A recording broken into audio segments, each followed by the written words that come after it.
Let's start with increasing and decreasing function. अभी increasing and decreasing function यहाँ पर क्या चीज है? Increasing and decreasing function.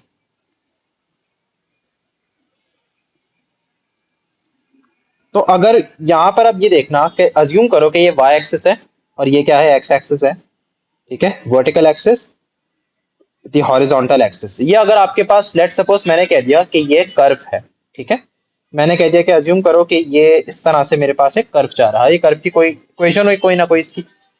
तो अब ये लेट सपोज पॉइंट ए है और अज्यूम करो कि ये आपके पास है पॉइंट बी, ठीक है। और मैं ये कह देता हूं कि मान लो कि ये पॉइंट जो आपके पास है ना, जैसे पॉइंट ए कहो, पॉइंट ए को देखो तो पॉइंट ए आपके पास कौन सा पॉइंट है? मिनिमम पॉइंट है, क्योंकि यहाँ पे टेंजेंट देखो हॉरिजॉन्टल बन रही है और यहाँ पे dy बाई dx जीरो होगा, लेकिन ये मिनिमम पॉइंट है। और पॉइंट बी क्या है? पॉइंट बी आपके पास मैक्सिमम पॉइंट है।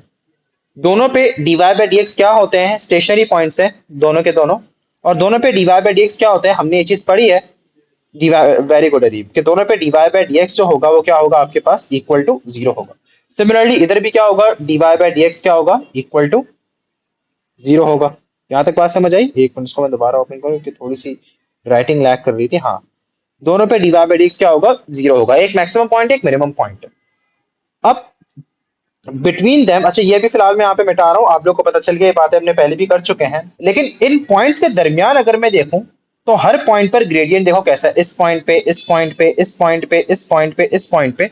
तो हर पॉइंट पर जो ग्रेडियंट है ना, यहाँ पे, इधर, इधर, इधर, किसी भी पॉइंट पे अगर आप देखो तो हर पॉइंट पर dy बाई dx क्या है? यानी कि अगर लेट सपोज मैं इस पॉइंट पे देखूं तो डिवाइड टेंजेंट कैसी बन रही है? अपवर्ड की तरफ बन रही है। तो इधर भी dy बाई dx क्या है? ग्रेटर देन जीरो है। इधर क्या है? dy बाई dx क्या है? ग्रेटर देन जीरो है। इधर भी ग्रेटर, मैं सब जगह ऐसे लिख रहा हूँ, इधर भी dy by dx greater than zero है, इधर भी ग्रेटर देन जीरो है, इस पॉइंट पे, इस पॉइंट पर भी ग्रेटर देन जीरो है। तो हर पॉइंट पे dy बाई dx क्या है? ग्रेटर देन जीरो है। तो मिनिमम और मैक्सिमम के दरमियान ग्राफ, क्योंकि आपको ये इस तरीके से अप राइज हो रहा है ना, देखो ये ग्राफ अपवर्ड्स की तरफ बढ़ रहा है। जैसे जैसे आपकी एक्स वैल्यूज बढ़ रही हैं, ठीक है, वैसे वैसे आपकी वाई वैल्यूज भी बढ़ रही हैं। समझ आ रही बात? जैसे जैसे देखो आप, अगर आप हॉरिजॉन्टली मूव कर रहे हो, आप वर्टिकली भी अपवर्ड की तरफ जा रहे हो। देखो ना, पहले ये थे, ये देखो एक्स बढ़ रहा है, एक्स के साथ साथ क्या बढ़ रहा है? वाई भी बढ़ रहा है। तो इस तरह के फंक्शन को हम लोग क्या कहते हैं? Increasing function. ये फंक्शन क्या हो रहा है? Between a and b. तो मैं एक चीज यहां लिखूंगा कि between x is equals to a and x is equals to b हमारे पास क्या हो रहा है? इंक्रीजिंग फंक्शन हो रहा है। क्या हो रहा है भाई? इंक्रीजिंग फंक्शन हो रहा है, ठीक है। और इंक्रीजिंग फंक्शन का मतलब पता है क्या होता है? कि dy बाई dx जो है वो याद रखो ग्रेटर देन क्या होगा? जीरो होगा। तो ये पहली आपको चीज याद रखनी है कि इंक्रीजिंग एंड डिक्रीजिंग फंक्शन में ये बात हो रही है कि dy by dx greater than क्या होगा? जीरो होगा। अच्छा, मिनिमम और मैक्सिमम के दरमियान, पहले मिनिमम देन मैक्सिमम, इसको ऐसे याद रखो कि पहले मिनिमम आया, अब मिनिमम से आप मैक्सिमम जाओगे तो आप अपवर्ड जाओगे, मतलब आप इंक्रीज करोगे। तो इंक्रीज का मतलब क्या? कि इंक्रीजिंग फंक्शन हो रहा है यहाँ पे। तो इंक्रीजिंग फंक्शन यानी कि dy by dx greater than zero. अरे नहीं समझ आई ये बात? ठीक है, इस तरीके से ये आपकी पहली बात हो गई। अब दूसरी बात क्या हम यहाँ पे क्या करेंगे कि अज्यूम करो कि अगेन अगर आपके पास एक y एक्सिस है, ठीक है, और एक मिनट इसको जरा ब्लैक से हम ड्रॉ कर लेते हैं। ये y एक्सिस है, ये आपके पास x एक्सिस है। Okay, so this is the y axis and this is the x axis. और अब फंक्शन कुछ ऐसा नजर आ रहा है आपको, ये देखना जरा और से। तो अब अगर आप देखो तो पहले आपके पास क्या आया? पहले आपके पास ये पॉइंट जो है इसको हम लोग अज्यूम कर लेते हैं कि ये पॉइंट आपके पास बी है और ये पॉइंट आपके पास ए है, कुछ भी कांस्टेंट होंगे, ठीक है। तो इस पॉइंट पे अब देखो टेंजेंट कैसी बन रही है? आपको पता है हॉरिजॉन्टल बनेगी, इस पॉइंट पर भी हॉरिजॉन्टल बनेगी। x is equals to a आपका अगेन मिनिमम है, x is equals to b maximum है। लेकिन इस बार पहले मैक्सिमम आ रहा है फिर मिनिमम आ रहा है।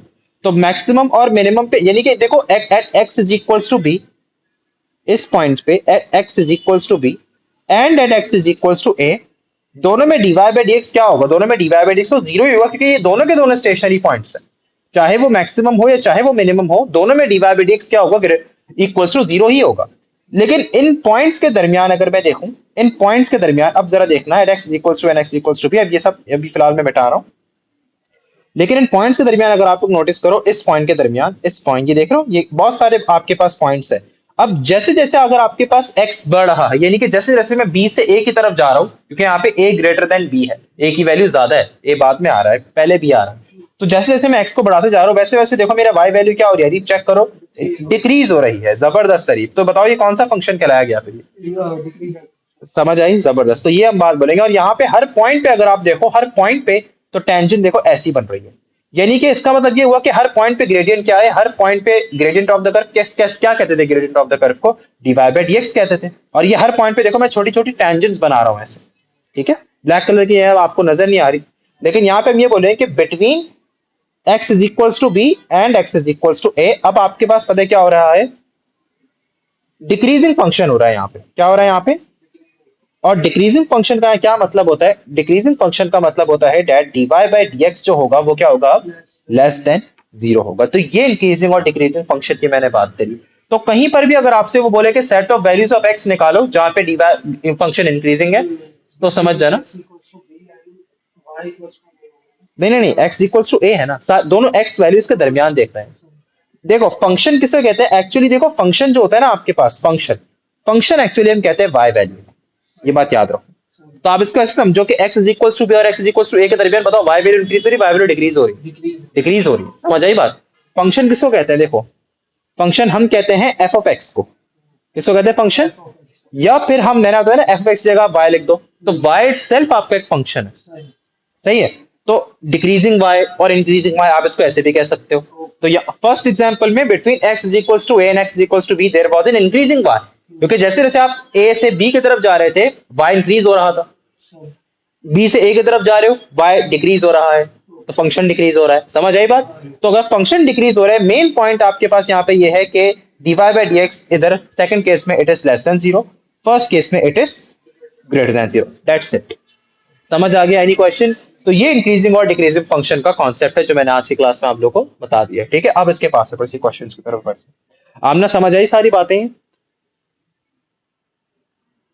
यस आमना इधर, यस सर। आसान लग रहा है ये, इजी है increasing decreasing yes function. Yes sir, ये तो इजी है। इसके ये चैप्टर ऑलमोस्ट आपको पता है कॉन्सेप्ट सारा हो गया इसका, मैंने करवा दिया। अब इसके अंदर छोटी मोटी चीजें हैं, तो वो इंशाल्लाह ताला बस आगे अभी हम देखेंगे। ये देखो जैसे कि हम लोगों ने अभी तक क्या क्या कवर कर लिया, मैं आप लोग को बता देता हूँ। स्टेशनरी पॉइंट कवर कर लिया, नेचर के बारे में कवर कर लिया है, मेन डिफरेंशिएशन यही है इसके अंदर, ठीक है। ये देखो बाकी जो एप्लीकेशन, हाँ एक चीज है रेट्स ऑफ चेंज, ये हमें पढ़नी है, इसका जरा थोड़ा वेट करना पड़ेगा। मैंने आपको अभी इंक्रीजिंग एंड डिक्रीजिंग फंक्शन पढ़ा दिया, ठीक है, ये अभी हमने कर दिया। अच्छा अब आपके पास इक्वेशन, अच्छा हमने शुरू के 3 कर दिए। इक्वेशन ऑफ टेंजेंट नॉर्मल निकालना आ गई है, नॉर्मल की इक्वेशन कैसे निकालो, टेंजेंट इक्वेशन कैसे निकालो, नहीं याद आ रहा हो तो वीडियोस अपलोड कर दिए, उसमें से देख लेना। एप्लीकेशन ऑफ डिफरेंशिएशन अगली चीज है, फिर rates of change increasing and decreasing function, तो मैंने आप लोग को पहले ये करवा दिया, ठीक है। तो पहले इसके पास पेपर्स पहले देख लो, या आप लोग, तो ये आप इस तरह के आपके पास अब क्वेश्चन आएंगे।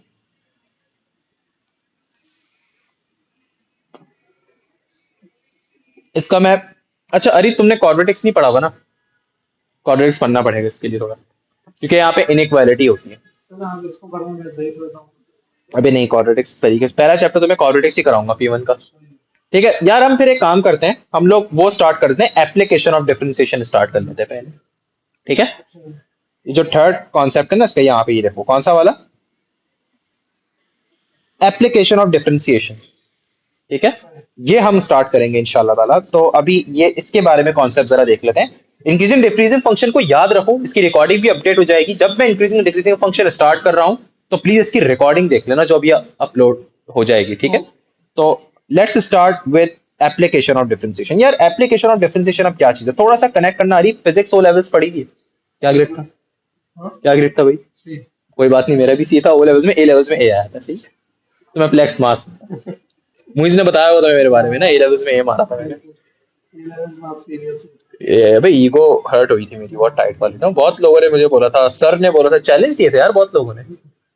मैंने बोला मुझसे कर रहे हो, मैंने कहा जाओ, मैंने कहा अपना, मैंने क्योंकि मैंने उन सबको छोड़ दिया था, मैंने कहा था मैं नहीं पढ़ा आप लोगों से, इतना बड़ा चैलेंज। तो मैंने बोला कि मुझे जिंदगी में पहली दफा सबसे अच्छा फिजिक्स समझ में आया था यूट्यूब से आया था, और यूट्यूब का चैनल भी है मेरे पास ना, मैंने आपको शायद बताया था इस बारे में, बस मैंने वहां से पढ़ा था। और मैं अपनी रूटीन बनाकर फिजिक्स फिजिक्स फिजिक्स इतना फिजिक्स में इन्वॉल्व हो गया था कि एक टाइम ऐसा वो मैथ से अच्छी मुझे फिजिक्स लगने लग गई थी।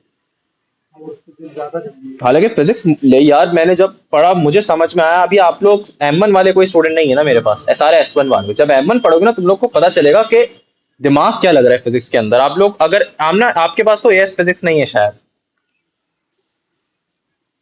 नहीं सर। अफसोस। फिजिक्स होता ना फिर आप असल पता चलता है कि फिजिक्स इज द किंग। आप कॉमर्स स्टूडेंट हो आई गेस, है ना? यस।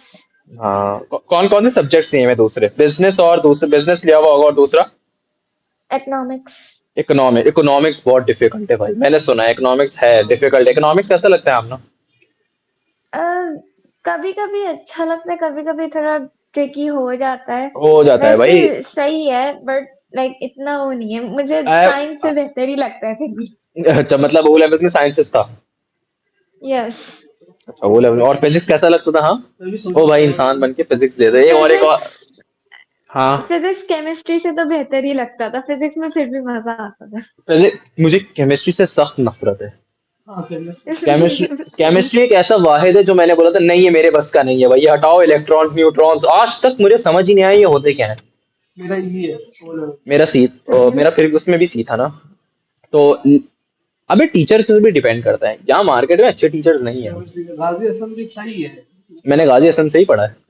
वो ओ लेवल्स का बहुत बेहतरीन टीचर है। एक मिनट यार म्यूट कर दूं, अपलोड करूंगा।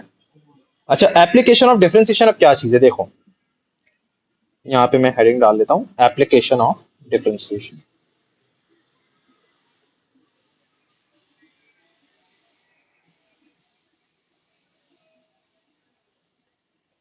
अच्छा, इसके अंदर अब थोड़े शेप्स आएंगे आपके पास, ठीक है?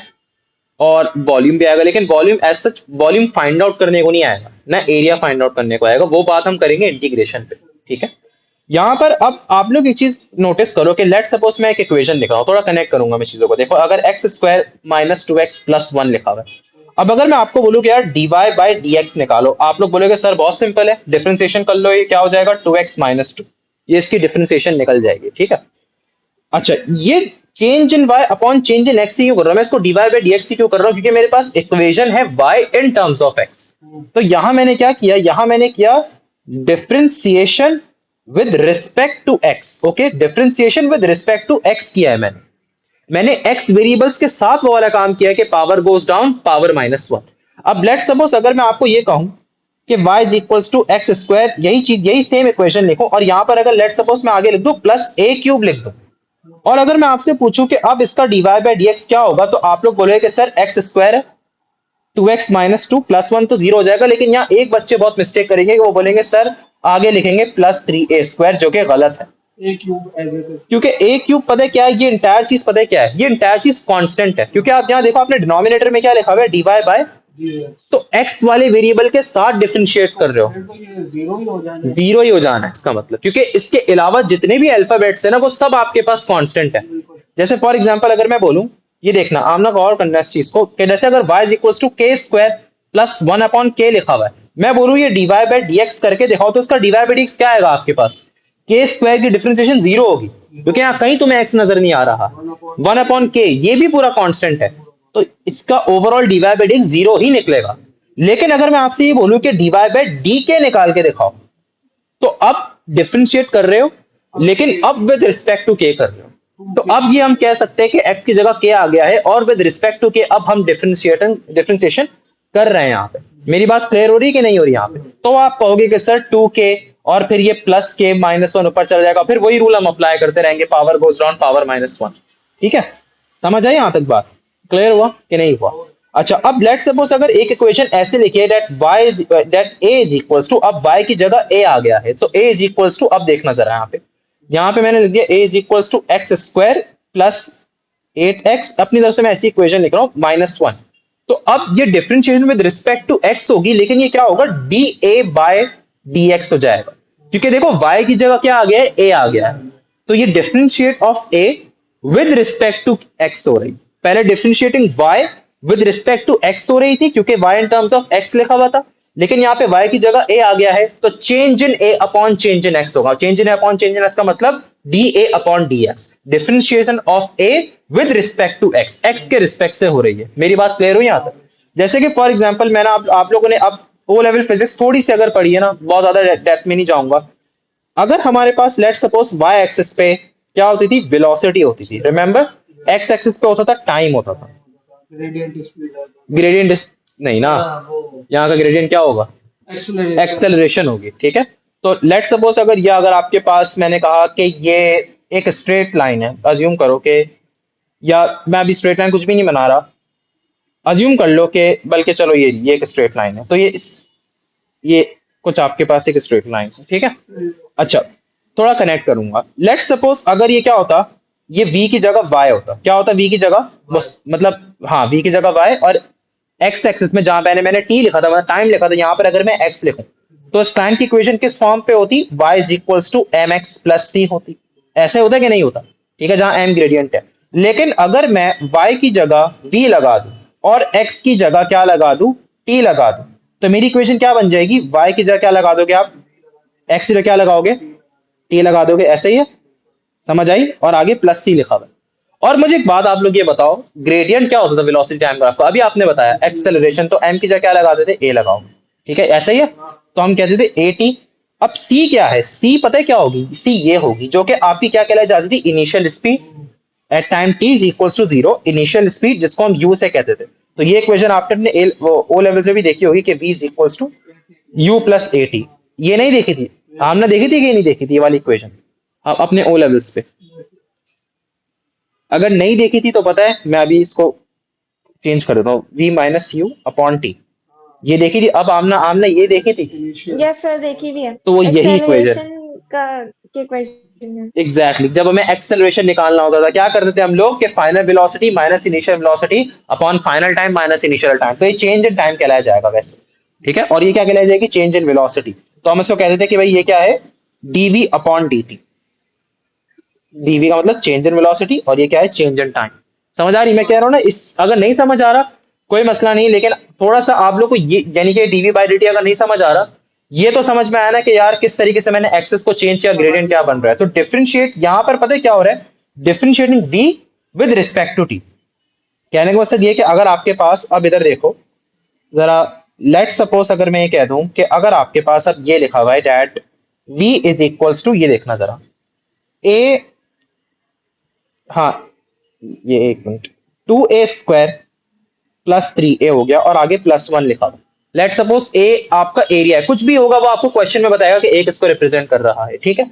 तो यहाँ पे हम क्या करेंगे, यहाँ पे हम करेंगे dv अपॉन da करेंगे। समझ आई बात, क्या करेंगे, dv अपॉन da करेंगे, क्योंकि y की जगह v आ गया है, x की जगह आ गया है a आ गया।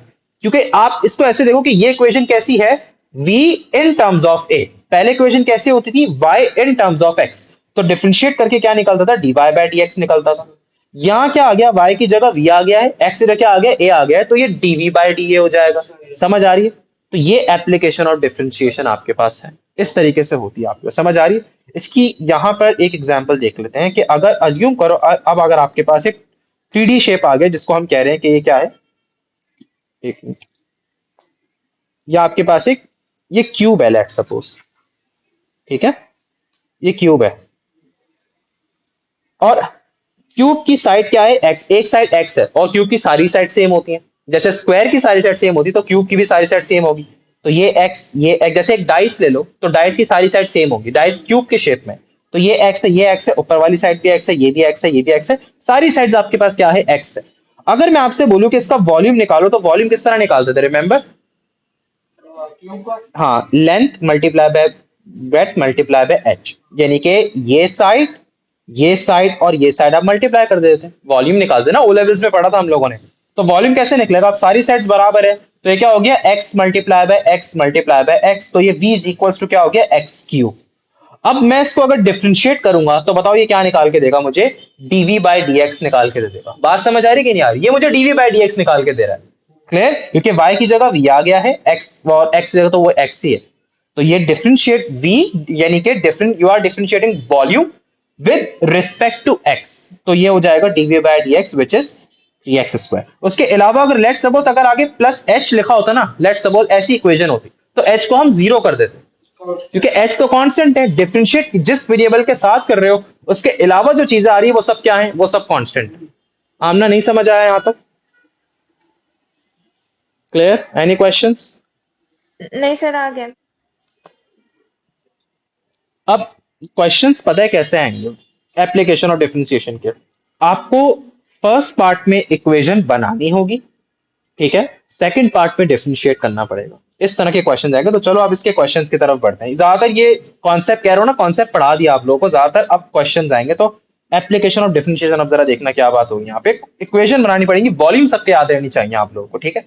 जैसे कि ये देख रहे हो, ये क्वेश्चन नंबर 1 कौन आ गया अब आपके पास, और से देखना, ये मैं करवा रहा हूँ आप लोगों को।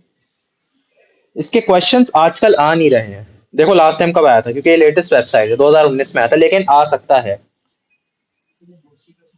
हाँ यार, नहीं ये कहाँ का है यार, ये मेरे मेरे ख्याल से पता नहीं, क्योंकि हम लोगों ने सदर से, ये आज से 2022 पुराना है काफी, लेकिन है बड़ा सॉलिड है। हमने अपने कजन की शादी में, हाँ। अरे तुम करते हो कुर्ते उड़ते साथ, मुझे चाहिए रमजान के लिए, तुमसे कांटेक्ट करूंगा मैं, ठीक है। ऑन सीन है। अच्छा तुम ही ला के देते थे वो? ठीक है ठीक है, तो चलो तुमसे मैं, हालांकि मैं कुर्ता शलवार ना पहनता नहीं हूँ, मेरी अम्मी बहुत मुझ पर गुस्सा करती, कुर्ता शलवार क्यों नहीं पहनते हो, पहनते हो। मैं जुम्मे भी पहन स्वेट शर्ट वगैरह या फिर शर्ट वर्ट वगैरह पहन के नमाज वमाज, लेकिन अभी मैं सोच रहा हूँ, कलर मिक्स लगा ना इसलिए मैंने पूछा। नहीं ये बड़ा बेहतरीन कपड़ा है। क्वेश्चन सबसे पहले गौर से पढ़ना आ रही, और हर क्वेश्चन की टेक्निक्स यही होंगी, ठीक है। क्या कह रहे, देखो फर्स्ट पार्ट में एक आपको सॉलिड कोन नजर आ रहा है, जिसकी स्लांट हाइट कितनी है, 15 वर्टिकल हाइट कितनी है, एच है। एच। यहाँ से लेके यहाँ तक, भले आप इस हाइट को ऐसे एज्यूम करो, ठीक है, कि ये हाइट एच हो, ठीक है। With a slant height of 15 and a vertical height of H, ये लिखा हुआ है। क्या लिखा हुआ है? Show that volume of the cone is given by, देखो वॉल्यूम ऑफ कोन ये शो करना है आपको। अब आप बोलोगे कि सर हमने तो वॉल्यूम ऑफ कोन ये पढ़ा है, ये कौन सा फॉर्मूला है? कह रहे show that the volume of cone is given by 1/3 pi 225 h minus h Q. तो सर हमने तो वॉल्यूम ऑफ कोन ये पढ़ा है कि v is equals to 1/3 pi r square h, हमने तो ये पढ़ा हुआ है। यहाँ पे लिखा हुआ भी है कि the volume of cone of radius r, radius किसको कहते हैं? कोन पे आप लोग को पता है ना कि ये सर्कुलर, आपके पास एंड में कौन सी सर्कुलर होता है, सर्कुलर बेस है आपके पास, यहां से लेके यहां तक क्या होता है आपके पास, रेडियस होता है। अरे यहां तक समझ आया? क्लियर? Any questions? ठीक है। अब हमने तो वॉल्यूम ये पढ़ा है, अब आप बोले कि सर ये तो वॉल्यूम है, तो ये हमें शो करना है। कैसे आप शो करोगे? ठीक है, हमें ये शो करना है। हमारे पास है क्या? हमारे पास ये है, ठीक है, मैंने टिक बनाया, हमारे पास ये वॉल्यूम है। हमें ये वॉल्यूम शो करना है। हमें शो क्या करना है? हमें यहां से वॉल्यूम को इस तरफ लेके जाना है, इस तरफ, that v is equals to 1/3 pi 225h minus h cube, ये हमें शो करना है। ऐसा ही है, बिल्कुल समझ आ रही सारी बात?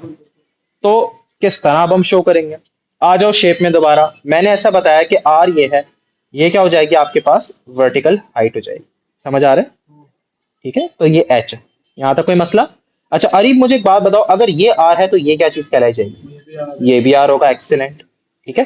तो ये क्या बन रहा है मेरे पास? एक राइट एंगल ट्राइंगल बन रहा है। क्या बन रहा है? एक, तो आपको एक कनेक्शन बनाना है एच और आर के दरमियान। यहां पर कैसे बनाओगे? ये हमें राइट एंगल ट्राइंगल नजर आ रहा है, इसमें क्या करोगे? पाइथागोरस थ्योरम अप्लाई करोगे, ठीक है, क्योंकि आपको एक इक्वेशन कनेक्ट करनी है एच और आर के साथ। तो एक ही तरीका है कि हमारे पास, हमें क्या नजर आ गया? एक राइट एंगल ट्राइंगल नजर आ गया, तो उसमें क्या अप्लाई कर दोगे? Pythagoras theorem. और वो कैसे होगा कि, यानी कि आपको यही टेक्निक्स यूज करनी है। आपको किस तरह अपने डायग्राम पे फिगर आउट करना है कि हम किस तरीके से दो वेरिएबल्स को कनेक्ट कर सकते हैं। दो वेरिएबल कौन कौन से इधर है? देखो आर है और एच है। समझ आ रही बात? तो यहाँ क्या हो जाएगा, अब जरा देखना, hypotenuse square is equals to base square, base r है और वर्टिकल हाइट एच है। ये समझ आ रहा है? Any questions? तो ये 15 स्क्वायर होता है 225 is equals to r square plus h square. ये समझ आ रही? अच्छा अगेन याद रखना कि हमारे पास वॉल्यूम क्या है? हमारे पास वॉल्यूम है 1/3 पाई आर स्क्वायर है, जो बेसिक हमारा फॉर्मूला है। यहां तक क्लियर हो गया? आमना कोई मसला तो नहीं हो रहा? Any questions? No sir. अब देखो, नोटिस करो कि जो वॉल्यूम आपको शो करना है उसके अंदर दो वेरिएबल्स थे ना आपके पास, आर रेडियस एंड हाइट। तो जो आपको वॉल्यूम शो करना है उसके अंदर कहीं आर नजर आ रहा है आपको? नहीं नजर आ रहा। तो पता है इससे क्या मुझे मिला कि आर आर को सब्जेक्ट बनाना है मुझे। क्योंकि जिसको अगर आप सब्जेक्ट बनाते हो, लेट सपोज इधर देखना जरा, if y is equals to x plus two, इसकी बहुत अच्छी एग्जांपल जरा देखना। और एक लेट सपोज इक्वेशन लिखी हुई है y minus two x is equals to three. Let suppose ये दो इक्वेशन है। अब अगर मैं इसमें ये y is equals to x plus two, अगर मैं इसको इधर पुट करता हूँ y को इस वाली इक्वेशन पे, ये दो इक्वेशन है साइमल्टेनियस सॉल्व कर रहा हूँ, तो y is equals to x plus two, यहाँ मैं अगर x प्लस टू लिखूं y की जगह, तो मेरे पास देखो इंटायर इक्वेशन क्या हो गई इन टर्म्स ऑफ x हो गई। देखो ना, y x प्लस टू था, y is equals to x plus two. जब मैंने y को सब्जेक्ट बना के, ये इक्वेशन नंबर वन है, ये इक्वेशन नंबर टू है, जब मैंने y को सब्जेक्ट बना के फ्रॉम इक्वेशन नंबर वन, जब उसको मैंने इक्वेशन नंबर टू पे पुट किया, तो मेरे पास सारी चीजें क्या आ गई इन टर्म्स ऑफ x आ गई। ऐसा ही है, बिल्कुल समझ आई सारी की सारी यहां तक बातें। तो यही काम अब मैं इधर करूंगा कि जब मुझे शो इंटायर चीज इन टर्म्स ऑफ h करनी है, तो दूसरा जो आपके पास अल्फाबेट है ना r रेडियस, उसको सब्जेक्ट बना लूंगा। कैसे बनाऊंगा ये देखो, 225 minus h square is equals to r square. ये बात समझ आई यहां तक? और फिर उसको हम अपने फॉर्मूले पे क्या करेंगे, इनपुट कर देंगे। अरे यहां तक कोई मसला? तो v is equals to one, अभी आपको कोई डिफरेंशिएशन नहीं करनी, ठीक है? तो 1/3 पाई आर स्क्वायर की जगह पता क्या लिखोगे आप, 225 माइनस एच स्क्वायर लिख दोगे। यहां तक कोई मसला? R square and direct r square की जगह मैंने पुट कर दिया, और साथ में क्या मल्टीप्लाई हो रहा था, एच ही मल्टीप्लाई हो रहा था। समझ आए यहां तक? इस h को आप इस ब्रैकेट के इनसाइड मल्टीप्लाई कर दोगे, तो ये क्या हो जाएगा, v is equals to 1/3 pi, bracket के अंदर ये हो जाएगा 225h माइनस एच क्यूब। समझ आई? तो ये आपने शो कर दिया, वॉल्यूम शो कर दिया इन टर्म्स ऑफ h शो कर दिया। कैसे? इस रिलेशन से। ये कैसे रिलेशन मुझे पता चला, राइट एंगल ट्राइंगल से पाइथागोरस थ्योरम अप्लाई करके, ठीक है? तो ये हो गया मेरा फर्स्ट पार्ट खत्म, बस ये करना था फर्स्ट पार्ट के अंदर। समझ आई यहां तक बात? नहीं है? एनी क्वेश्चंस यहां पे? अब पार्ट बी के अंदर क्या करना है, वो और करना। पार्ट बी, पार्ट बी के अंदर क्या करना है, क्या कह रहे हैं हमसे क्वेश्चन के अंदर कि given that H can very, यानी कि हाइट चेंज हो सकती है, ठीक है? जिस तरह वहां पे dy बाय dx होता, वो change in y upon change in x होता था, चेंज इन x होता था ना वहां पे। तो यहां पर अब क्या कह रहे हैं कि हाइट चेंज हो सकती है। Find the value of h, गौर से पढ़ो, find the value of h for which v has a stationary value. अगर इस क्वेश्चन को मैं ऐसे बोलता, h की जगह x होता, देखो ये इक्वेशन है, आप इसको ऐसे अज्यूम करो कि y की जगह क्या आ गया, v आ गया, x की जगह क्या आ गया, h आ गया। जबरदस्त। तो हम क्या करते थे, dy बाय dx करते थे। जब y होता था इधर y होता था, लेट्स सपोज अगर इधर x होता, तो y in terms of x equation है, आप dy बाय dx करते थे। लेकिन अभी y की जगह क्या आ गया, y की जगह v आ गया और x की जगह h आ गया। तो अब बताओ ये क्या होगा, dv बाय dh होगा। समझ आ रही बात है सारी यहां तक? Any questions? तो पढ़ते हैं question. Find the value of h for which we have stationary value. Stationary का मतलब क्या होता है, क्या करते थे हम स्टेशनरी के लिए, बताओ? स्टेशनरी के लिए हम लोग dy बाय dx, हाँ सही कह रहे हो, dy by dx equal to zero कर। लेकिन अब यहाँ y की जगह क्या आ गया, dv upon dh, dh equal to 0। जबरदस्त, समझ आया? तो dv बाय dh करोगे यहाँ पे, इसका मतलब इस इक्वेशन के साथ हम dv बाय dh करेंगे और क्या करेंगे, इक्वल टू जीरो कर देंगे। अब क्लियर हुआ कि नहीं हुआ? आमना कोई प्रॉब्लम तो नहीं है इसके अंदर? क्योंकि अब वो कह रहे हैं कि h की स्टेशनरी वैल्यू, देखो कह रहे हैं ना, the nature find the value of h for which v has a stationary value. अगर ये क्वेश्चन ऐसे होता, find the value of x for which y has a stationary value, तो आप लोग dy बाय dx करते, इक्वल टू जीरो करके x की वैल्यू निकालते। ऐसे ही करते थे पहले, हम करते हुए आ रहे सारे स्टेशनरी पॉइंट का x कोऑर्डिनेट निकालने के लिए। लेकिन अब यहाँ x की जगह क्या आ गया, h आ गया, y की जगह क्या आ गया, v आ गया। तो हम dv बाय dh कर रहे हैं और dv बाय dh को इक्वल कर रहे हैं जीरो के। तो चलो डिफरेंशिएट करो अब इसको पहले। अच्छा एक बात याद रखना, पाई कांस्टेंट है। अच्छा मतलब वो पाई की, अरे पाई की वैल्यू क्या होती थी, 3.142, तो ये कांस्टेंट है, तो पाई वेरिएबल नहीं, ये भी स्टूडेंट मिस्टेक करते हैं। सबसे पहला काम क्या करो, एक्सपेंड कर दो उसको, 1/3 पाई मल्टीप्लाई बाय, पाई को पाई ही रहने दो, उसको 3.142 लिखने की जरूरत नहीं है। तो 1/3 पाई मल्टीप्लाई 225 से हो जाएगा, तो क्या होगा ये बताओ, 225 डिवाइड बाय 3 करोगे तो ये कितना हो जाएगा, आई थिंक 75 होगा ये, बिल्कुल 1/3 पाई multiply by 225 is 75 pi h, ठीक है? फिर 1/3 पाई multiply by minus H cube से, तो कितना हो जाएगा, -1/3 पाई h क्यूब। समझ आई यहाँ तक बात? एनी क्वेश्चंस यहाँ पे? अब करो differentiate d v by d h. तो डीवी बाय डी एच करो, बताओ। अच्छा एक बात याद रखना कि ये एंटायर चीज कांस्टेंट है, 75 पाई पूरा कांस्टेंट है। इसी तरीके से 1/3 नेगेटिव 1/3 पाई ये भी क्या है, ये भी कांस्टेंट है। तो अब आप मुझे यहाँ पर बता सकते हो कि 75 पाई एच की डिफरेंशिएशन क्या होगी, या सरीफ क्या होगी, सोचो। 75 पाई एच की 0 हो जाएगी। नहीं नहीं, एच साथ है, एच वेरिएबल है। जैसे एक बात बताओ, 2x की डिफरेंशिएशन क्या होती थी? 1 ये 75 हो जाएगी। पाई क्यों हटा रहे हो? तो पाई मल्टीप्लाई हो रहा है साथ में, मल्टीप्लाई हो रहा है, ऐड नहीं। तो फिर एक काम करें, इसको 75 पाई करना। जबरदस्त। जिस तरह 2x की क्या होती थी बताओ, 2 होती थी। हाँ 2 अगर मैं आपसे बोलूं 1/2 पाई x की क्या होगी, चलो इसकी बताओ। 1/2 पाई x, इसकी डिफरेंशिएशन क्या होगी? 1/2 पाई। जबरदस्त, समझ आया। तो मुझे 75 पाई h की क्या हो जाएगी? 75 पाई। नहीं आया समझ में? हाँ इसका करो। अब ये कैसे होगा, देखो इसके लिए क्या करते थे, 1/3 पाई कांस्टेंट है, पावर गोज डाउन, सो ये कितना हो जाएगा, 3 3 नीचे उतरा, 1/3 से मल्टीप्लाई हुआ, और ये पाई h 3 में से क्या करोगे, -1 स्क्वायर करना। हो गया डिफरेंशिएशन, 3 भी 3 कैंसिल हो गया। So your d v by d h अब तरीके से पहले लिख देते हैं, फिर इक्वल कर देंगे 0 के। 75 pi minus pi h square, समझ आई बात? एनी क्वेश्चन यहाँ तक? डीवी बाय डी एच को कर दिया 0, 75 pi minus pi h square, pi को हमने कॉमन लिया, ये हो गया 75 minus h square equals to 0, pi divide हो गया, तो 75 minus h square equals to 0, h square equals to 75। समझ आया रही यहाँ तक? ये देखो आमना, कोई प्रॉब्लम तो नहीं हो रही यहाँ पे? No sir. अच्छा h जब आप दोनों साइड पे स्क्वायर रूट लोगे तो यहाँ पे प्लस माइनस 75 आएगा। लेकिन एक बात बताओ, h क्या है, किसी चीज की लेंथ होती है क्या? कभी कोई लेंथ नेगेटिव होती है? नहीं। नहीं होती ना। तो h को आप पॉजिटिव 75 रूट ऑफ 75 ही लोगे, और पॉजिटिव रूट ऑफ 75 का मतलब होता है 5√3, इसको चेक कर लेना। तो ये क्या निकल गई, ये स्टेशनरी वैल्यू निकल गई किसकी, x का क्या आ गया था आपके पास, h आ गया था, तो ये स्टेशनरी वैल्यू किसकी निकल गई, h की निकल गई। नहीं आई बात समझ में? एनी क्वेश्चंस यहाँ तक? आमना कोई मसला? तो यहां से हम अब आगे बढ़ जाते हैं। 75 या आपने निकाल दिया h की वैल्यू, तो हमारा ये वाला काम हो गया कि find the value of h, हमने आधा काम कर लिया, ठीक है।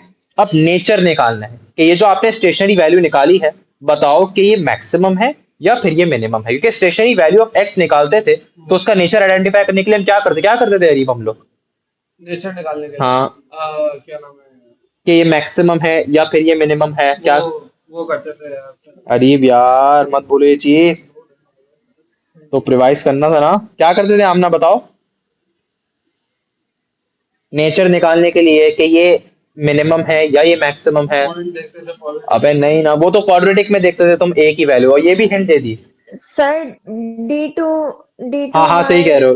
तो ये d2y अपॉन d2 ये क्या कहलाया ऐसा जाता डबल था? डिफरेंस है। अबे भाई क्या हो गया आपको यार? तो यहाँ पर क्या निकालोगे, जैसे आपने पहले वो ऐसे होता है ना, d2y अपॉन d, ये डबल डिफरेंशिएशन की सिंबल है, ठीक है। तो यहाँ पे y की जगह क्या आ गया, y की जगह यहाँ पे आ जाएगा b, जबरदस्त। तो d2v अपॉन h की जगह क्या, x की जगह क्या आ गया? h आ जाएगा। समझ आई अब बात? बोलो नहीं इसको अरीब। वो सर फॉर्मूला याद था। तो डबल डिफरेंशिएट करोगे, तो पहली दफा डिफरेंशिएशन क्या आई थी, ये आपकी डिफरेंशिएशन आई थी, क्या आई थी, dv बाई डी एच। आप इधर लिख दो, this is 75 pi minus pi h square, differentiate करो। अब डबल डेरिवेटिव कैसे निकलेगा इसका, इधर जरा देखना। 75 पाई क्या हो जाएगा अरीब, क्या होगा 75 पाई, डबल डेरिवेटिव कर रहे हैं, 75 पाई पूरा बता देना, पाई 0, जबरदस्त बेहतरीन हो गया अरीब। तो 0 माइनस पाई एच स्क्वायर की क्या हो जाएगी, पाई कांस्टेंट है, 1 वहाँ जाएगा। नहीं पहले, सॉरी 2 वहाँ जबरदस्त। और 2 किससे मल्टीप्लाई होगा, माइनस पाई से, पावर गोज डाउन, बाहर कांस्टेंट से मल्टीप्लाई तो -2 पाई, और पावर में से क्या हो जाएगा, 1 सब्ट्रैक्ट हो जाएगा। So this is 2 pi H. तो ये क्या निकल गया, डबल डेरिवेटिव निकल गया। बात समझ आई? Any question? अब h की किसके लिए मुझे निकालना था, 5√3 के लिए निकालना था। h की वैल्यू जो थी उसके लिए मुझे आइडेंटिफाई करना पड़ता था कि यार ये मैक्सिमम है मिनिमम है, ये बताओ। तो अब आप यहां पर क्या करोगे, h की क्या लगाओगे, 5√3। तो बताओ इस एंटायर चीज का रिजल्ट जो मेरे पास आ रहा है क्या है, ये ग्रेटर देन 0 लेस देन 0 है? 2 मल्टीप्लाई बाय, अबे कहीं नेगेटिव साइन लगा हुआ है, नहीं तो ये तो होता है। ग्रेटर देन जीरो ही है ना इसका मतलब। तो ग्रेटर देन जीरो का मतलब क्या होता है, अब आप बोलोगे कि जो मेरी एच की वैल्यू निकली है, बिल्कुल एक्स और वाई वाले काम हो रहा है यहाँ पे, बस वेरिएबल चेंज होगा यहाँ पे, वाई की जगह वॉल्यूम, एक्स की जगह एच आ गया। तो इसका मतलब कि ये जो मेरा स्टेशनरी वैल्यू ऑफ एच निकली थी, ये कौन सी स्टेशनरी वैल्यू ऑफ एच निकली, क्या ये मिनिमम है या मैक्सिमम है? ये minimum। मिनिमम हो जाएगा, समझ आई? अच्छा ये मैंने एक्स लिख दिया यहाँ पे, सॉरी, ये आपके पास होगा v और ये आपके पास होगा h। तो हम कहेंगे कि d square v upon d h square ये ग्रेटर देन जीरो आ रहा है, ग्रेटर देन जीरो आ रहा है जब मैं h की ये स्टेशनरी वैल्यू पुट कर रहा हूं, ठीक है, अपने डबल डेरिवेटिव के एक्सप्रेशन पे। तो ग्रेटर देन जीरो का रिजल्ट मिल रहा है, इसका मतलब ये हुआ कि इस वैल्यू पर मुझे ये स्टेशनरी वैल्यू निकली है, तो इसका मतलब ये कौन सी स्टेशनरी वैल्यू हो गई, मिनिमम होगा। हो गया आपका पूरा 5 मार्क का सवाल, समझ आया? बहुत आसान चीज है ये, बस आपको करना है ये फर्स्ट पार्ट में आपको इक्वेशन खुद से बनानी है जैसे मैंने बनाई आप, सेकंड पार्ट में उसको डिफरेंशिएट करना है सही। और डिफरेंशिएट करके आइडेंटिफाई करना है कि यार ये मैक्सिमम है या फिर ये मिनिमम है, वही रूल लगेंगे। कैसे आइडेंटिफाई करते हैं मैक्सिमम मिनिमम, डबल डिफरेंशिएट करके। नहीं आया समझ में? आता क्लियर हो गया, सारा कॉन्सेप्ट समझ आ गया? ये है एप्लीकेशन ऑफ डिफरेंशिएशन। अभी इसके हम आंसर को चेक कर लेते हैं। तो यहाँ पे ये देखो मैक्सिमम आया था, 5√3 निकला था, डबल डेरिवेटिव किया, ये निकला आपके पास। अच्छा मैक्सिमम आ रहा है मेरे पास, बॉस यहाँ पे कोई मसला हो रहा है, मेरे पास मिनिमम आ रहा है, यहाँ पे मैक्सिमम दे रहा है, कोई सिली मिस्टेक तो हमने नहीं करी? एक मिनट देख लेते हैं, या तो साइंस की मैंने यहाँ पे, एक मिनट जरा दोबारा इसको चेक कर लेते हैं। अरे हाँ ना यार ये, अबे ये माइनस को भूल गए, जीरो माइनस लिखा था ना, तो फ्रंट में माइनस लिखना भूल गए। ये देखो ये सिली मिस्टेक्स हो रही है मुझसे भी। तो ये लेस देन जीरो करोगे इसको। अरे माइनस यहाँ पे जब मैंने डबल डेरिवेटिव करा था ना, तो माइनस यहाँ था ना, ये देखो ये माइनस 75 पाए तो जीरो हो गया, टू नीचे उतरा, माइनस से मल्टीप्लाई हुआ, ये माइनस पाए से, तो ये -2 पाए होगा ना, माइनस फ्रंट पे लिखा हुआ है ना, तो माइनस का मतलब क्या हो जाएगा कि इंटायर चीज लेस देन जीरो होगी। तो लेस देन जीरो का मतलब कि इस वैल्यू पर डबल डिफिनिशन लेस देन जीरो आ रही है, तो उसका मतलब कि ये मैक्सिमम आ रहा है। ओके क्लियर हो गया? तो थोड़ी सिली मिस्टेक्स बस हमें अवॉइड करनी है, बाकी सब चीजें क्लियर हुआ कि नहीं हुआ? आप एनी क्वेश्चंस यहाँ पे, कोई मसला? अरीब कोई प्रॉब्लम, आमना कोई प्रॉब्लम यहाँ पे? तो ये है बस एप्लीकेशन। No sir. अब जैसे ये देखो क्वेश्चन नंबर 2, अब इसमें डायग्राम नहीं बना के दी, डायग्राम हम लोग खुद से अब देखना बनाएंगे यहाँ पे, ठीक है? अभी तो मैं या अल्लाह ये निकला, ये तो मैंने बोला पता नहीं क्या आ गया एकदम से, लेकिन आसान चीज है, क्वेश्चन को गौर से पढ़ना है, ठीक है?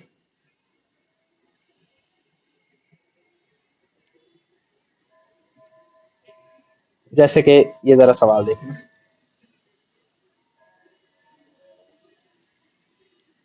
गौर करना, horizontal base of a solid prism, अब बेस कह रहे हैं कि एक इक्विलेटरल ट्राइंगल है। अब शेप कैसे आइडेंटिफाई करोगे कि यार आपके पास बेस है ना किसी भी चीज की, जैसे फॉर एग्जांपल अगर ये क्यूबॉइड है, लेट्स सपोज, यहाँ पे पहले एक एग्जांपल देता हूँ आप लोगों को, कि अगर आपके पास एक क्या होता, अगर एक क्यूबॉइड होता, तो देखो ये क्यूबॉइड है, तो अब इसकी बेस कैसी है बताओ? इसकी एक स्क्वायर बेस है, ठीक है? क्योंकि अगर आप फॉर एग्जांपल इसको अगर वर्टिकल लिखो, तो वर्टिकल ये ऐसे होगा, एक तरह से आप इसको, एक जैसे सिलेंडर होता है, सिलेंडर कैसे होता है, सिलेंडर ऐसे होता है आपके पास, ऐसे होता है सिलेंडर, तो उसकी बेस कैसी होती है, सर्कुलर बेस होती है।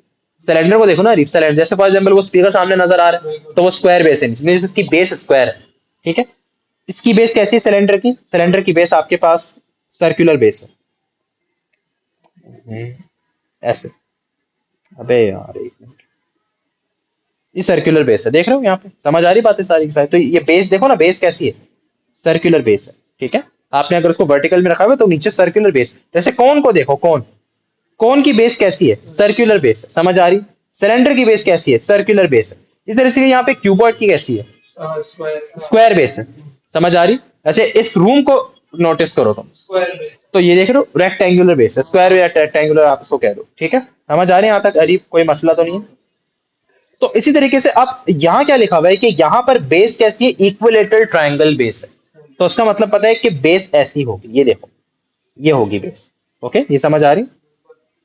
एक मिनट, इस तरह रेक्टेंगुलर बेस, और ये इक्विलेटरल ट्रायंगल की बेस है, देख रहे हैं? तो उसका मतलब कि ये आपके पास एक ट्रायंगुलर प्रिज्म बनेगा कुछ इस तरह से, ट्रायंगुलर प्रिज्म पता है इस तरह से होगा, ये देख रहे हो, ये इस तरह से होगा, ये इस कुछ शेप समझ आ रहा है क्या हो रहा है यहाँ पे? कुछ इस तरह का एक आपके पास 3D शेप बना हुआ। इसको ऐसे ऐसे अज्यूम करो कि ये ऐसा शेप है, बिल्कुल यूं और यूं। जैसे कि एक मिनट यहाँ पे मैं दिखा देता हूँ, एक ट्रायंगुलर प्रिज्म बन रहा है आपके पास। जरा मैं यहाँ पे तुम लोग को सर्च करके भी बता देता हूँ कि दी ट्रायंगुलर, इधर देखना, ट्रायंगुलर प्रिज्म, ये देखो, जरा और करना, ये देखो कुछ इस तरह का। ये तो थोड़े अजीब टाइप के शेप, जैसे ये सबसे परफेक्ट है। एक मिनट, ये देखो, ये देख रहे हो यहाँ पे आप, ये ट्रायंगुलर प्रिज्म। तो ये शेप आपके पास एक्चुअली बन रहा है। क्लियर हो रही है कि नहीं हो रही है यहाँ तक सारी बात? देखो हमने इसको रखा हुआ है ऐसे, तुम इसको अगर वर्टिकल पोजीशन में रहोगे तो ऐसे, जैसे फॉर एग्जाम्पल वो स्पीकर है, अब मैं स्पीकर को अगर लेटा दूं तो तुम बोलोगे ऐसा रेक्टेंगुलर बेस है। समझ आ रही? तो ये इस तरह का। ये क्लियर हो रहा है कि नहीं हो रहा? एनी क्वेश्चंस यहाँ तक, कोई मसला? ठीक है, तो ये आपके पास इस तरह से मैं बना दिया, तो शेप कुछ ऐसा इस तरह का बनेगा। ठीक है, क्लियर हो गई? तो यहाँ पर इस तरह लाइंस ड्रॉ कर दो। समझ आई यहाँ तक सारी बात? अच्छा, थोड़ा सा डायग्राम को मैं इस तरह से बनेगा ये आपके पास। ठीक है, डायग्राम पे थोड़ा सा मैं कच्चा हूँ भाई, तो उसको जो है वो अच्छा, ये आप ऐसे समझना कि ये जो एक ट्रायंगल इस तरफ बन रहा है ना, ये ट्रायंगल दूसरी साइड भी बना हुआ है। जिस तरह एक क्यूबॉइड पे दो स्क्वायर्स बन रहे थे ना, जैसे सिलेंडर पे अभी आपको मैंने बताया था कि ये सिलेंडर तो दो तरफ सर्कुलर बन रही थी, तो इस तरह से भी ट्रायंगल दो तरफ बन रहे हैं। समझ आ रही है? आप ऐसे अज्यूम कर लो कि इस तरफ एक ट्रायंगल बन रहा होगा, एक मिनट, इस तरफ एक ट्रायंगल बन रहा होगा, और इस तरफ नीचे भी एक ट्रायंगल बन रहा होगा। समझ आ रही है आपने बात यहाँ पे? Any questions? ठीक है, तो हम कह रहे नो हैं कि सर, क्लियर है। क्लियर हो रहा है, वेरी गुड। अच्छा, ये इस तरह से सही है, आई होप यहाँ तक समझ आ गया। दूसरी तरफ भी ट्रायंगल बन रहा है। ठीक है, तो मैं एक मिनट बना ही देता हूँ, बल्कि ना ये इसको ऐसे अज्यूम कर लो कि ऐसे दो ट्रायंगल्स बने। थोड़ी सी मैं कह रहा हूँ ना, डायग्राम इस तरह से बने, तो दो ट्रायंगल ऐसे बन रहे हैं। देख लो, जिस तरह इधर एक ट्रायंगल बन रहा है, उस तरह से इधर भी एक ट्रायंगल बन रहा हो। ओके, समझ आई सारी बातें? यहाँ तक क्लियर हो गया? तो अब आगे पढ़ते हैं क्वेश्चन को। द साइड्स और इक्विलेटरल ट्रायंगल एक्स है भाई, तो इसका मतलब कि ये ट्रायंगल है, तो ये एक्स है, ये भी एक्स है, और ये भी एक्स। नहीं आया समझ में? अच्छा, आगे क्या लिखा हुआ है आपके पास? The height of the prism is h. Height क्या होगी? हाइट आप इसका ये बोलोगे कि, चलो मैं लेकिन क्वेश्चन पूरा बता। Height of the prism is H and the volume of the prism is 2000। तो हाइट ऑफ द प्रिज्म, अगर मैं लेट सपोज, जैसे कि हाइट ऑफ अगर सिलेंडर होता, तो हाइट ऑफ सिलेंडर यूं होती, ये देखो, आपको पता है ना, हाइट ऑफ सिलेंडर यूं होती, ये होती हाइट। अगर मैं सिलेंडर को लिटा दूं लेट सपोज, तो ये ऐसे सिलेंडर बन रहा होगा, ये देखो, ऐसे बन रहा होता सिलेंडर, ऐसी है भाई, ये देखो, ऐसे सिलेंडर बन रहा होता। समझ आ रही? तो इसी तरीके से अब हम हाइट इसको बोल सकते हैं। समझ आ रही? क्लियर हुआ है? तो हाइट ये भी एच है, ये भी एच है। क्लियर हुआ? रही यहाँ तक आमना क्लियर हो रहा है? ये भी एच है, ये भी एच। क्वेश्चन यहाँ तक कोई प्रॉब्लम तो नहीं हो रही यहाँ पे? आमना समझ आया शेप नो किस सर। तरीके से बन रहा है? ओके, अब ये हमने डायग्राम बना, डायग्राम के मार्क्स नहीं है, डायग्राम हमने यहाँ पे जूम करके बनाया अपनी आसानी के लिए। ठीक है, आगे क्या कह रहे हैं? अब एक्सप्रेस करो एच को in terms of x and show that the total surface area of the prism is given by this। ये देख रहे हो? लेकिन उससे पहले लास्ट लाइन पे उसने आपको एक चीज बताई थी कि वॉल्यूम किसके बराबर है? वॉल्यूम 200 2000 है। दोबारा देखो, वॉल्यूम, अब ये 3D शेप है ना बॉय, तो वॉल्यूम हमें निकालना पड़ेगा पहले। ठीक है, तो पहले देखो जिसका जिक्र हुआ है ना यहाँ पे कि वॉल्यूम दिया हुआ है, तो तुम सोचो यार वॉल्यूम का एक फॉर्मूला लग सकता है यहाँ पे। ठीक है, समझ आ रही है यहाँ तक बात? क्योंकि वॉल्यूम का जिक्र है, वॉल्यूम के जिक्र करने के बाद उसने आपको बोला है कि यार क्या निकालो? टोटल सरफेस एरिया निकाल दो। ठीक है, जैसे प्रीवियस सवाल पे हमने एक राइट एंगल ट्राइंगल सोचा था, तो राइट एंगल ट्राइंगल का फॉर्मूला क्या लगाया था? पाइथागोरस थ्योरम लगा दिया था। तो इसी तरीके से इधर क्या देखा कि इधर आपके पास इक्विलेटरल ट्राइंगल है और वॉल्यूम का जिक्र है यहाँ पे। तो पहले वॉल्यूम का जिक्र है, तो वॉल्यूम का फॉर्मूला अप्लाई करो। वॉल्यूम का क्या होता था फॉर्मूला? आप लोगों ने ये फॉर्मूला पढ़ा है, that volume is actually base area times height. ये पढ़ा है कहीं पे? हाँ ये पड़ा है। पढ़ा है ना ओ लेवल्स पे, कि बेस, इनफैक्ट आपको पता है जितनी भी चीजों का, अगर आप क्यूबॉइड को भी देखो तो उसका भी यही फॉर्मूला होता है। हम लोगों ने अक्सर क्यूबॉइड के लिए ये पढ़ा है, length into breadth into height. तो आपको पता है वो यहीं से डिराइव हुआ है। जरा गौर करना है यहाँ पे कि लेट सपोज के ये आकार आपका क्यूबॉइड बना देता हूँ यहाँ पे दोबारा से, ये देखो। ठीक है, ये देखना जरा, ये बन गया क्यूबॉइड। एक मिनट, ये देखो बना दिया मैंने इस तरह क्यूबॉइड। अब याद है कि इसको हम एल कहते थे, इसको बी कहते थे, इसको एच कहते थे। तो हम कहते हैं ना कि sir l multiply by B multiply by h ये वॉल्यूम होता है। एक्चुअली पता है क्या बात हो रही होती है? वॉल्यूम का असल फॉर्मूला पता है क्या है? Base area times the height. तो पता है बेस, अब अगर मैं यहां से इधर जाऊं तो किस तरीके से जा सकता हूं, जरा गौर करना। लेट सपोज मुझे वॉल्यूम ऑफ वो नहीं पता, क्यूबॉइड नहीं पता, मुझे वॉल्यूम का बेसिक फॉर्मूला पता है, that is base area times the height. तो बेस देखो कैसी है, जबरदस्त। तो बेस का एरिया निकालो, जबरदस्त, समझ आया? तो बेस एरिया क्या होगा, पहले बेस एरिया निकालो कि बेस क्या है। एक आपके पास रेक्टेंगुलर बेस है, this will be length multiply by breadth, तो बन गया वो फॉर्मूला दोबारा। तो असल formula base area times height ही होता है। तो यहां पर भी हम क्या करेंगे, बेस एरिया, बेस एरिया क्या है, इक्विलेटरल ट्रायंगल, समझ आ रही है यहाँ पे? तो बेस एरिया आप ट्रायंगल, इसका एरिया निकाल दो, समझ आई बात? तो जो आपके पास इक्विलेटरल ट्रायंगल है, अब उसका एरिया निकालो। अच्छा, इक्विलेटरल ट्रायंगल है, सारी साइड सेम है, तो सारे एंगल्स भी सेम होंगे। तो भाई ये भी 60 डिग्री कहलाया जाएगा, ये भी 60 डिग्री कहलाया जाएगा, और ये भी 60 डिग्री कहलाया जाएगा। तो मेरा काम क्या है अब, क्योंकि देखो बेस यहाँ पर क्या है, ट्रायंगुलर बेस है। तो बेस का अगर मुझे एरिया निकालना है तो किसका एरिया निकलेगा, ट्रायंगल का एरिया निकलेगा। नहीं आया समझ में आता है? तो volume is equal to base area, triangle का एरिया निकालो। ये कौन सा वाला फॉर्मूला अप्लाई करो, कोई सा भी अप्लाई, ये भी अप्लाई कर सकते हो। दूसरा ये वाला फॉर्मूला आपने बनाया 1/2 टाइम्स द टू साइड्स। तो टू साइड्स कौन कौन सी ले लो, एक एक्स और एक एक्स। ये नहीं, ये पढ़ा है ना 1/2 ए बी इंटू साइन सी, ये पढ़ा है। तो इसका मतलब क्या होता है, ए और बी कौन सी साइड्स हैं, ए और बी वो साइड्स हैं जो आपके पास एंगल सी बना रहे हैं, the sides that are making the angle. तो अगर हमें यहाँ पर अगर कोई सी भी दो साइड अगर चूज करूँ, सारी साइड्स बराबर ही हैं, तो यहाँ पर अगर मैं आप लोग को ये कह दूं कि ये एक्स चूज कर लूं, ये वाला एक्स चूज कर लूं और ये वाला एक्स चूज कर लूं, तो A multiply by B multiply by sine 60, समझ आ रही? The sides that are making the angle. अरे नहीं आया समझ में आता? Multiply by height, vertical height, ये रही एच। एनी क्वेश्चंस यहां तक, कोई मसला तो नहीं हो रहा, समझ आ रहा है सब कुछ? तो volume is equals to 1/2 x square, समझ आई यहां तक, मल्टीप्लाई बाय साइन 60 होता है, कैलकुलस को चेक करो, इट विल बी √3/2, छोड़ दे, मुझे याद है। तो वॉल्यूम इज इक्वल्स टू क्या हो गया, ये 1/4 एक्स स्क्वायर √3h, समझ आई? अब वॉल्यूम किसके बराबर गिवन था, 2000, वॉल्यूम तो गिवन था। तो वॉल्यूम v की जगह क्या लिख दूंगा मैं, इसको मिटा देता हूँ, सारी एग्जांपल्स मैंने आप लोग को दे दी। √3/2 है, तो 2 2 4 हो गया, सही है, मल्टीप्लाई कर दिया ना। तो volume is equal to 2000, clear हो गया यहाँ तक? ये देखो, तो यहां पर अब आपको समझ आया कि ये एक एक्सप्रेशन निकल गई मेरे पास, जिस तरह से मैंने इसके लिए निकाली थी ना एक्सप्रेशन, ये देखो 15 ये वाली, ये पाइथागोरस थ्योरम से निकाली थी मैंने। ये मैंने एक्सप्रेशन कहां से निकाली, वॉल्यूम के थ्रू निकाली, समझे? तो क्वेश्चन, इस तरह के क्वेश्चंस में ना आपको वो कोई ना कोई एक हिंट जरूर देगा। जैसे कि इधर उसने बोला कि वॉल्यूम का जिक्र है, तो याद रहे कि भाई वॉल्यूम का फॉर्मूला, इसका मतलब, क्योंकि वॉल्यूम का जिक्र के साथ साथ उसने अगले सवाल पे बोला है कि सरफेस एरिया आप मालूम करो। तो पहले वॉल्यूम का फॉर्मूला अप्लाई करोगे, और वॉल्यूम का फॉर्मूला अप्लाई करने के बाद मेरे पास एक्स वेरिएबल, एक्स क्योंकि क्या थी, एक्स साइड थी इक्विलेटरल ट्रायंगल की, और हाइट, एक्स और हाइट के दरमियान रिलेशन पता चल गया मुझे। जिस तरह से इधर मुझे रेडियस और हाइट के दरमियान पता चला था, ठीक है, इस तरह से इधर किसके दरमियान पता चल गया, एक्स और हाइट के दरमियान। नहीं आया समझ में आता? एनी क्वेश्चंस यहाँ, कोई मसला? ठीक है, अब अगला स्टेप क्या है कि अब हमें सरफेस एरिया निकालना है। तो पहले सरफेस एरिया टोटल निकालो। क्या होता है टोटल सरफेस एरिया निकालने के लिए? ऐसे इस रूम का अगर तुम टोटल सरफेस एरिया देखो, तो ये वाली साइड का एरिया, ये वाली साइड का एरिया, इस साइड का एरिया, इस साइड का एरिया, ऊपर की छत का, नीचे की जमीन का।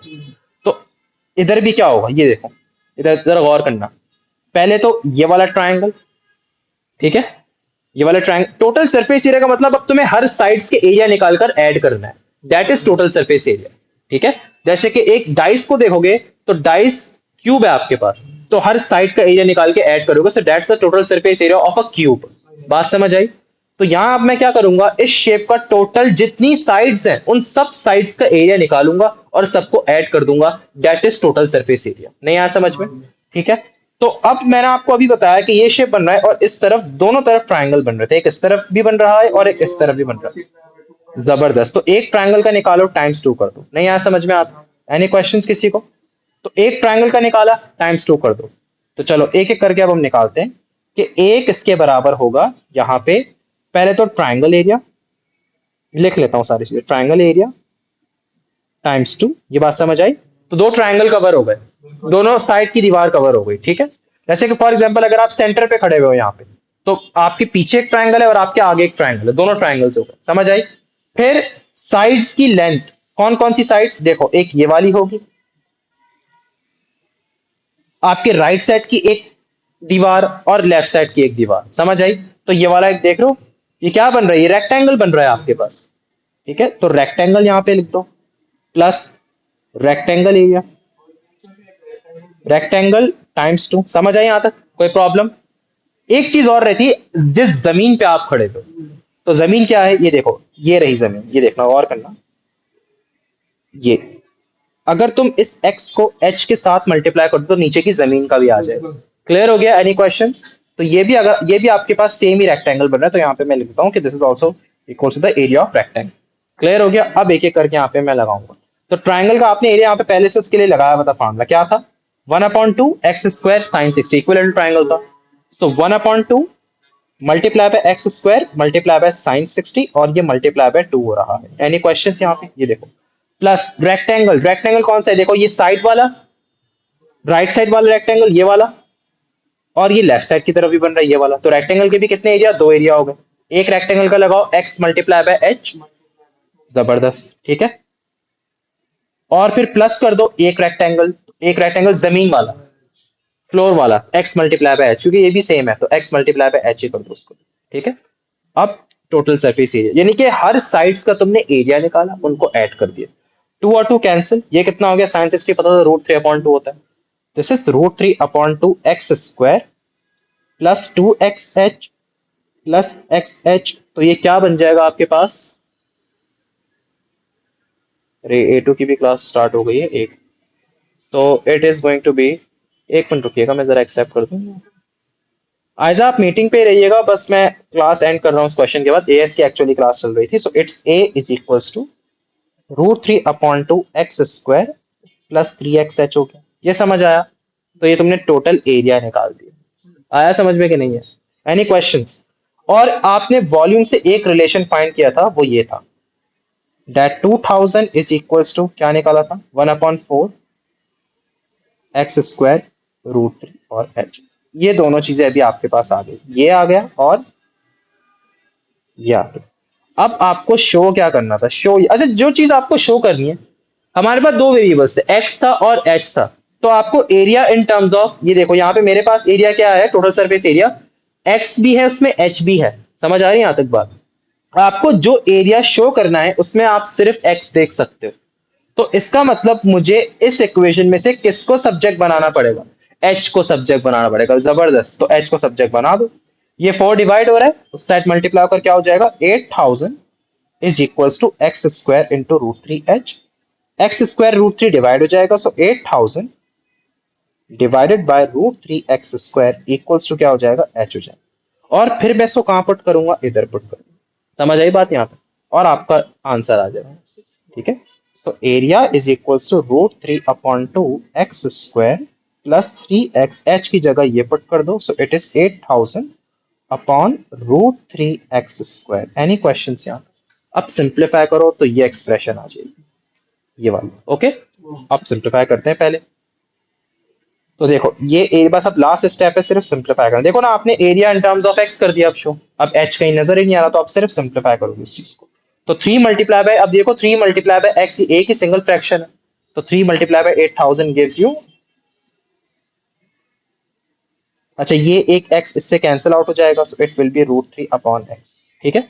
उसने कैसे शो किया हुआ है, देखो x टू द पावर -1 लिखा हुआ है, तो अगर ये नीचे वाला x डिवाइड हो रहा है, अच्छा ये एक x चला गया ना आपके पास, क्योंकि नीचे से कैंसिल हो गया, तो ये एक x ऊपर आ जाएगा, तो फाइनल आंसर आपने शो कर दिया, that √3/2 x square plus 24000 upon √3, और ये x खुद से जब ऊपर जाएगा तो उसका साइन चेंज हो जाएगा, दैट्स इट, सिंपल हो गया भाई।